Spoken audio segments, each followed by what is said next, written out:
Muy buenas, nuevamente con ustedes, con nuestro tema del día. Hoy tenemos el gusto de tener acá presente al profesor Neiber Olaya, experto en impuestos de la Universidad Autónoma del Caribe. Hoy vamos a hablar sobre el aumento en la canasta familiar y aumento del salario mínimo. Doctor Neiber Olaya, cuéntenos cómo le parece a usted esta nueva iniciativa del nuevo gobierno de Iván Duque para gravar los productos de la canasta familiar. Buenas, Jaime. Buenas, Jason. Me alegra mucho y los felicito por esta iniciativa que tienen ustedes de promover mediante las redes sociales la información que la gente necesita saber, ese colombiano, esas personas del común que necesitan estar enteradas de lo que está pasando. Con respecto a la pregunta sobre el incremento del salario mínimo, creo yo que esa iniciativa del senador Uribe preocupa que no vaya a ser tomada como una herramienta para la reforma tributaria que se está pensando hacer en Colombia. Que no se convierta en esa herramienta para que engañe al pueblo y comencemos a nosotros a pagar un impuesto sobre esos productos de la canasta familiar. Aun cuando nos han dicho o nos han vendido la idea de que ese ahorro del IVA o ese IVA que vamos a pagar nosotros es mucho más alto el que va a pagar la clase alta por su poder adquisitivo. Claramente. Entonces nos están vendiendo la idea de que el incremento de la tarifa o de la cobertura en los productos de la canasta familiar no afectará tanto a la clase media, a la clase baja, sino a la clase alta por su poder adquisitivo, y ellos van a terminar pagando mucho más impuestos por su poder adquisitivo. Correcto.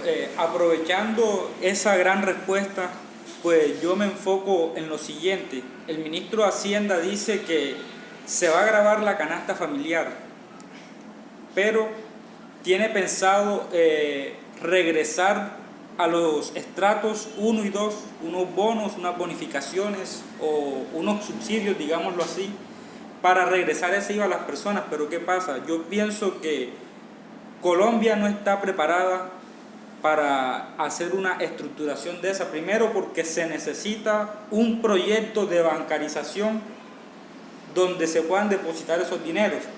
Ahora, si se llegara a dar el proyecto de bancarización, que es muy difícil que se dé, pasa algo, que ese dinero que se le va a regresar a las personas puede que se vaya en los gastos financieros del mismo gasto, bien sea comisiones, gravamen a los movimientos financieros, el mismo IVA que se paga en las cuentas, y pues no tendría lógica. Entonces, estamos buscando equidad, pero en realidad la equidad pues se va enfocando a fortalecer más a los grandes capitales, en este caso a los banqueros. Hay que tener algo en cuenta de que el proyecto no solamente lo está realizando Duque como tal, como hace varios días el ministro salió y dijo de que sus ideas locas eran de él, no eran del gobierno como tal. Y también hay que tener en cuenta de que, como lo está diciendo Jaime, de que la bancarización va a ser extremadamente difícil, porque las personas que no tienen ese acceso, primero, por transporte, por distancia hacia un banco, les va a ser full difícil, porque las distancias afectan. Primero, un transporte, en la ida y vuelta, ahí ya se acabó el bono. Entonces, lo que quiere generar el gobierno, entre comillas, es poder regresar ese IVA a estas personas, pero no están viendo esas consecuencias que van a repercutir al momento de por lo menos retirar ese dinero. También hay una gran controversia en algo, de que la persona a la que se le va a poner este IVA no va a ser solamente a las personas que tengan el gran poder adquisitivo, sino también a aquellos ganaderos, agricultores, piscicultores que vayan a tener esas compras. Es que en realidad al gravar la canasta toda la población estaría contribuyendo a ese impuesto indirecto. Exactamente. Acá, complementando lo que dice Jason, el ministro Carrasquilla sí salió a decir en un congreso de empresarios en Cartagena. Correcto. Y pues lanzó la idea, después dice que sus ideas no son del gobierno, sino de él personalmente. Pero el ministro debe saber que él hace parte del gobierno y que todo lo que diga es a voz del gobierno. Con el tema de la bancarización que Jaime se refiere, en el año 2010 el gobierno, mediante la ley 1430, quiso comenzar la bancarización de la economía. Recuerden ustedes que en esa ley el gobierno estableció una limitación a los costos, gastos, impuestos descontables que fueran pagados en efectivo, y lo mantuvo con una tabla progresiva, y que hasta el sol de la ley 1819 es cuando realmente este año comenzamos a mirar el tema de bancarización. O sea, después del año 2010, 8 años después, vamos a comenzar el ejercicio real de bancarizar la economía. Ya le colocaron unas limitaciones a esos pagos en efectivo para que el colombiano comience a utilizar los canales financieros. ¿Qué repercute eso para el colombiano de a pie? Un mayor costo con el 4 por mil, un mayor costo en las comisiones bancarias y un mayor costo para el transporte de los retiros en los cajeros automáticos. Y esa devolución que el gobierno propone, lo proponen hacer vía SIGBEN. Pero ¿qué pasa? En Colombia, con los problemas de corrupción que ha tenido, el año pasado se alarmó sobre los colados en el SIGBEN.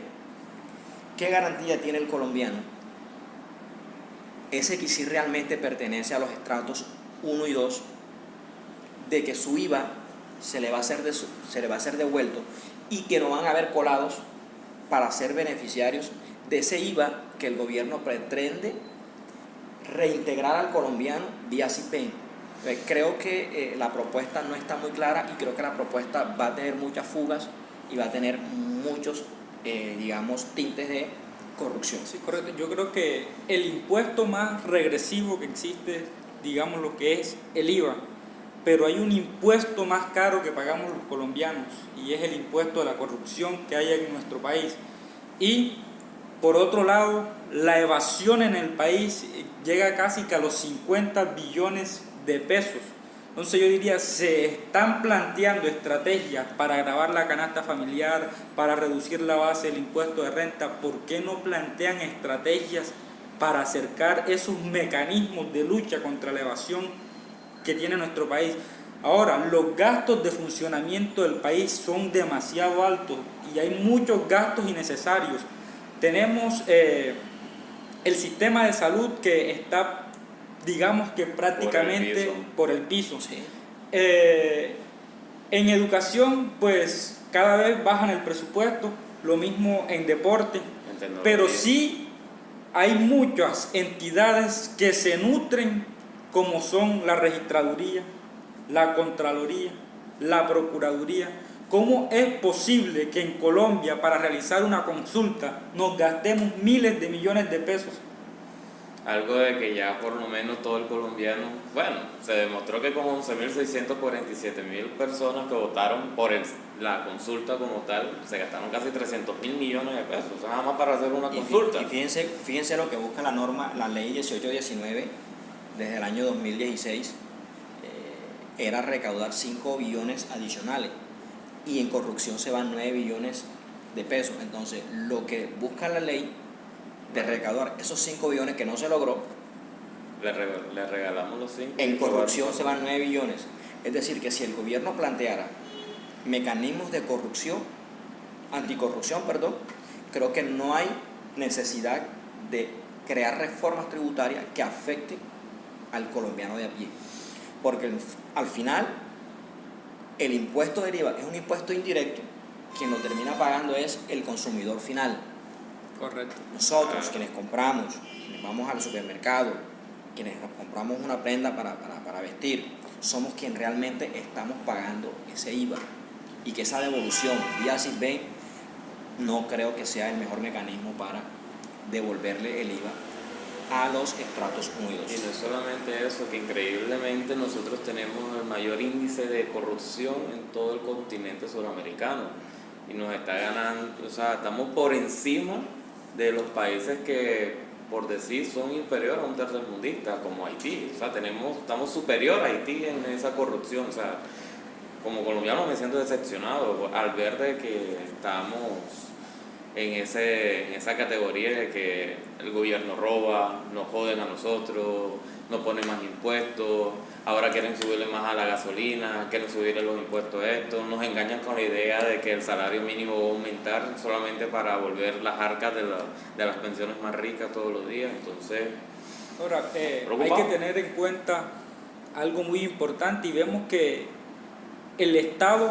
trata de financiar su presupuesto a través de las personas naturales con esta nueva iniciativa que tiene el señor ministro de Hacienda, Carrasquilla. Luego, yo pienso de que las rentas corporativas, digamos, las grandes empresas, son las que deben aportarle al Estado. Iván Duque nos dijo días anteriores de que recibió un presupuesto totalmente desfinanciado, pero tenemos un Congreso que es el que aprueba. Claro. Si el presupuesto nos alcanza para sostener esos gastos sociales, la publicidad, que también se la publicidad, todo eso. O sea, entonces, yo creo que con esto que están haciendo ustedes, con este ejercicio que están haciendo ustedes, le van a permitir al colombiano de a pie mantenerlo informado, porque es que no son los congresistas los que llegan al país como está, somos nosotros que los elegimos. ¿Y por qué los elegimos? Porque no estamos informados. Entonces, con esto que están haciendo ustedes, que los felicito, creo que van a llegar a esas personas que no tienen la suficiente información para poder decidir al momento de elegir mandatarios locales, regionales y nacionales.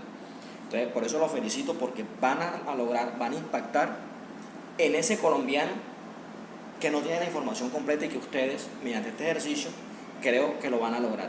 Y van a lograr a que la gente escuche y entienda lo que está pasando, porque ustedes están diciendo las cosas como debe ser y como el colombiano de a pie necesita que se las diga.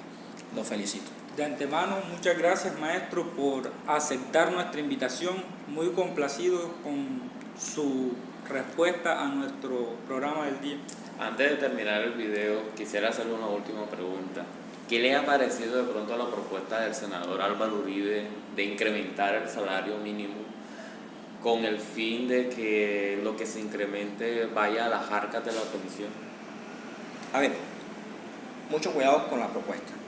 Primero, el incremento del salario mínimo sabe que lleva conexo otras cosas. Claro. Prestaciones sociales, seguridad social, algunos gastos, bienes y servicios. Claro. La cuota moderada del POS tenemos que pagarla vía salario mínimo. Los SOA tenemos que pagarlo vía salario mínimo. Las multas tenemos que pagarla vía salario mínimo. Entonces, todo ese tipo de cosas hay que tenerlas en cuenta al momento de analizar la propuesta del incremento del salario mínimo. ¿Y qué pasa con ese incremento del salario mínimo? Va a afectar posiblemente la inflación. Claro, aumentaría. Entonces va a pasar que el colombiano va a tener más poder adquisitivo. Entonces el gobierno, la propuesta que busca que el incremento del salario mínimo, para que no afecte la inflación, lo que dice es que ese incremento, esa porción de incremento, vaya a un fondo de cesantías para poder mantener dentro de un fondo ese incremento. Es decir, que el incremento que el senador propone no es que va a ir automáticamente al bolsillo del trabajador, va a ir a un fondo de cesantía. Es decir, es una propuesta que no le va a permitir al trabajador utilizarlo de manera instantánea, porque debe ir vía fondo de cesantía. Por eso salió el dueño de Porvenir y dijo: felicidades, doctor Álvaro Uribe, gracias por su propuesta. Exactamente. ante todos los colombianos. Porque es que esa plata que nosotros colocamos en el fondo de cesantía nos toca pagar un 3% de comisión por mantenerla ahí. Claro. Es decir, que nosotros vamos, por el incremento que nos van a dar, tenemos que pagar una comisión para en el Y guardado. siempre se están fortaleciendo los grandes Los capitales. grandes capitalistas. Entonces, esa es mi percepción de lo que está pasando, de lo que va a pasar. Le dejamos la duda y también para que ustedes puedan alimentarse todos los días y puedan buscar en las redes. De igual, pueden consultarnos a nosotros en nuestra página de Facebook y nuestra Instagram para que estén más informados diariamente. Gracias, profesor. Gracias De por nada. estar con Muchas gracias. nosotros. Siempre a la orden.